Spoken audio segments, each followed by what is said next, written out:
नमस्कार दोस्तों, आप सभी का स्टेपिंग स्टोन पर स्वागत है। हाल ही में एक बहुत बड़ी डेवलपमेंट सामने आई है, जिसके तहत टाटा कंपनी के द्वारा एयरबस की जो C295 ट्रांसपोर्ट एयरक्राफ्ट है, जिसे आप यहां पर देख रहे हैं, उसे भारत में स्वदेशी रूप से विकसित किया जाएगा। जिसको लेकर के बहुत सारे आर्टिकल्स भी आपने देखे होंगे, जिसके अंतर्गत कहा जा रहा है कि जो हमारे honourable prime minister Modi ji हैं, उनके द्वारा 30 अक्टूबर को वडोदरा में इस मैन्युफैक्चरिंग प्लांट की जो फाउंडेशन स्टोन है उसे भी रखा जाएगा। जिसके माध्यम से अगर देखा जाए तो जो इंडियन एयरफोर्स है वो तो स्ट्रांग होगी ही होगी, साथ ही साथ भारत में एक पूरा का पूरा इकोसिस्टम डेवलप हो जाएगा।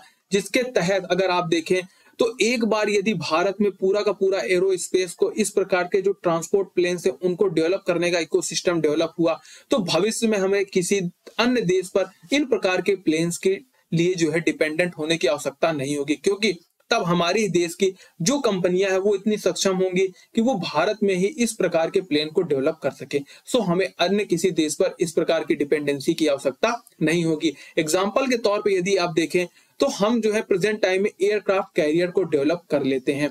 तो अगर अब देखा जाए तो जो हमारा पहला एयरक्राफ्ट कैरियर है वो INS विक्रांत है, और हमारे पास इस प्रकार से अब स्किल्स हैं या फिर कह सकते तो पूरा इकोसिस्टम है जिसके माध्यम से हम एयरक्राफ्ट कैरियर को डेवलप कर सकते हैं। तो अगर हमें भविष्य में किसी अन्य एयरक्राफ्ट कैरियर की आवश्यकता हुई तो हम किसी अन्य देश की तरफ ना देख करके अपने भारत में जो कंपनियां हैं उनकी तरफ ही देखेंगे और नए एयरक्राफ्ट कैरियर को डेवलप कर लेंगे। सेम उसी तरीके से एक बार ये पूरा का पूरा प्लेन्स का जो डेवलपमेंट है वो स्टार्ट हो गया इंडिया में, तो हमें जो है दोबारा एयरबस की इस कंपनी से भी कांटेक्ट करने की आवश्यकता नहीं होगी, क्योंकि तब टाटा कंपनी खुद ही इतनी सक्षम हो चुकी होगी कि वो इस प्रकार के प्लेन्स को आसानी से डेवलप करके हमारे इंडिया को प्रोवाइड करा सकेगी। सो आज के सेशन में हम बहुत ही आसान शब्दों में समझने वाले हैं कि आखिर कब से इस पूरी की पूरी डील की शुरुआत हुई है और किस तरीके से भारतीय सरकार जो है इसके पीछे लगी और जो एयरफोर्स है वो किस प्रकार से इससे स्ट्रांग होगी।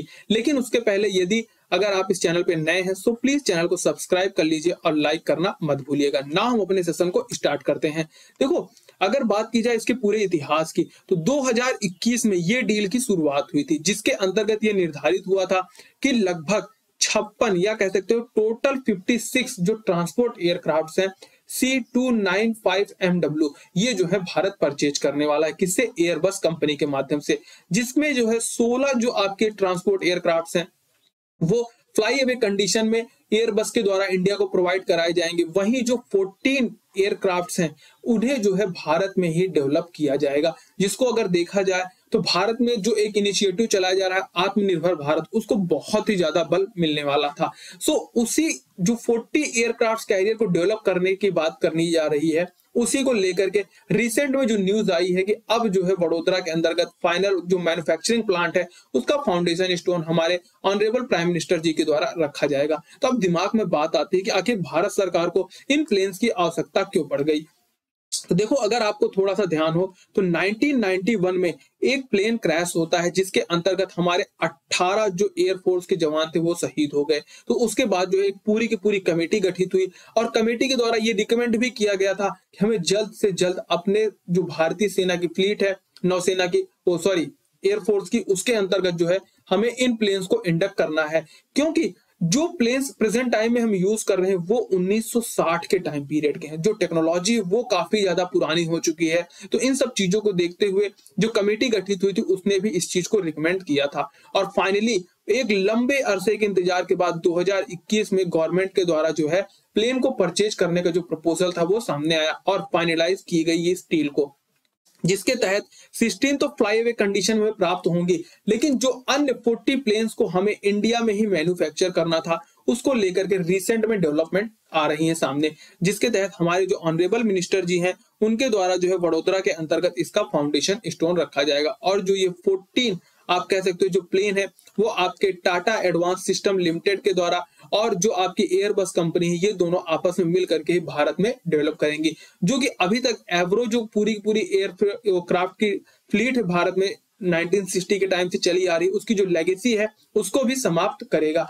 तो अब जो ये 14 एयरक्राफ्ट हैं या आप कह सकते हो कि जो आपके टोटल 56 एयरक्राफ्ट हैं वो किस प्रकार से भारत को मिलने वाली है, यदि हम उधर एक बार नजर डालते हैं तो देखो, अगर देखा जाए तो जो 16 आपके ट्रांसपोर्ट एयरक्राफ्ट है वो तो एयरबस कंपनी जो है आपको फ्लाई अवे कंडीशन के अंतर्गत दे देगा, ठीक ना। और कब देगा कि 2021 में ये डील हुई और वहां पर डिसाइड किया गया कि नेक्स्ट 48 जो मंथ्स हैं उसके अंतर्गत हम आपको ये 16 जो आपके प्लेन्स हैं उनको हम आपको डिलीवर करेंगे। तो कहने का मतलब 2025 तक जो है ये लगभग इन प्लेन्स को डेवलप करने वाले हैं या फिर डिलीवर कर देंगे भारत को 2016 प्लेन्स को। लेकिन 2026 से लेकर के यदि देखा जाए 2031 तक जो ये आपके 40 प्लेन बचे हुए हैं उनको जो है टाटा कंपनी और जो ये आपकी एयरबस कंपनी है आपस में मिल करके भारत में ही डेवलप करेंगे। तो अगर देखा जाए तो ऑन एन एवरेज जो है आपको प्रति वर्ष 8 प्लेन जो है वो इंडिया को मिलने वाली है। तो जिससे अगर पूरा एक एडवांटेज देखा जाए तो इकोसिस्टम तो डेवलप हो ही रहा है,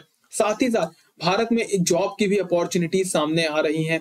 600 जो हाईली स्किल्ड जॉब्स होंगी एरोस्पेस में वो डेवलप होंगी। आप कह सकते हो 30,000 से ज्यादा जो मीडियम स्किल एम्प्लॉयमेंट से वो डेवलप होगी। एमएसएमई ग्रोथ होगी किसके रिगार्डिंग, जो एरोस्पेस से होंगी।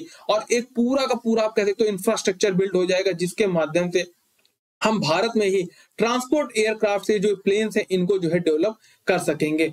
अगर बात की जाए इन प्लेन के यूज या इंपॉर्टेंस की तो देखो इंडिया के लिए सबसे बड़ा सिरदर्द कौन है, एक पाकिस्तान है और दूसरा कौन है आपका चाइना है। तो पाकिस्तान की वजह से एलओसी पर हमेशा टेंशन बना रहता है और चाइना की वजह से हमेशा जो है एलएसी और अरुणाचल प्रदेश वाले सेक्टर में जो है वो टेंशन बने रहते हैं। और अगर दोनों रीजन अगर आप देखें तो वो दोनों ही पहाड़ी इलाके हैं, वहां पर जो है सैनिकों को आसानी से मोबिलाइज कराना वो थोड़ा डिफिकल्ट होता है। तो इस प्रकार के यदि प्लेन्स हमारे पास हैं तो अगर इस प्लेन की मैं बात करूं तो इसके अंतर्गत हमारे लगभग 70 सैनिक हो गए या फिर आप कह सकते हो 50 जो पैरा ट्रूपर्स होते हैं उन्हें आसानी से एक बार में शिफ्ट किया जा सकता है या मोबिलाइज कराया जा सकता है। तो ये इंडिया के लिए काफी ज्यादा इंपॉर्टेंट है। दैट्स व्हाई इंडिया भी जो है जल्द से जल्द इन प्लेन्स को जो है वो अपनी एयरफोर्स के अंतर्गत शामिल करना चाहती है। अगर वही मैं बात करूं इस पूरे के पूरे प्लेन की तो जो ये प्लेन है वो लगभग 5 से 10 टन की कैपेसिटी के साथ है, मतलब कि इसके माध्यम से हम 5 से 10 टन का जो पूरा का पूरा सामान है वो आसानी से ऑपरेट करा सकते हैं किसी भी ऑपरेशन में। और इसे बहुत ही आप कह सकते हो कि वर्ल्ड क्लास जो इंफ्रास्ट्रक्चर है, रनवेज हैं, वह उनकी आवश्यकता नहीं होती है। ये जो है शॉर्ट टाइम में टेक ऑफ और टेक ऑफ ले सकते हैं। तो इन सब चीजों को देखते हुए इस प्लेन को जो है भारतीय एयरफोर्स के अंतर्गत शामिल करने की बात कही जा रही। और मैंने बताया कि जो 17 ट्रूप्स हो गए या 50 पैरा ट्रूपर्स हो गए उन्हें भी बहुत आसानी से इनके माध्यम से मोबिलाइज कराया जा सकता है। क्योंकि देखो होता क्या है कि इस प्रकार के प्लेन्स में जो है पीछे अगर आप देखें तो एक पूरा रैंप डोर होता है और यहीं से जो है बड़े आसानी से हवा से ही जो हमारे सैनिक है वो आसानी से कूद जाते हैं और जो ऑपरेशन होता है उन्हें बहुत ही आसानी से अंजाम दिया जा सकता है। और एक तरीके से आप कह सकते हो इसे कार्गो प्लेन के रूप में भी यूज किया जा सकता है। दैट्स व्हाई इंडिया की सिक्योरिटी के लिए हो या इंडिया के ओवरऑल एक इकोसिस्टम को डेवलप करने के लिए हो, ये दोनों ही लिहाज से बहुत ही ज्यादा इंपॉर्टेंट है। दैट्स व्हाई इंडिया ने इस पूरी की पूरी डील को 2021 में फाइनलाइज कर दिया और उसी के एक स्टेप के रूप में जो है प्रेजेंट टाइम में टाटा कंपनी के द्वारा इसके निर्माण के लिए जो है वडोदरा में जो मैन्युफैक्चरिंग यूनिट है उसको लगाए जाने की बात चल रही है। तो ये तो सारे का रहा इस पूरे के पूरे C295 एयरक्राफ्ट के बारे में। इसके रिगार्डिंग आगे जो भी डेवलपमेंट्स होती हैं उनको लेकर के हम मिलेंगे नए सेशन में।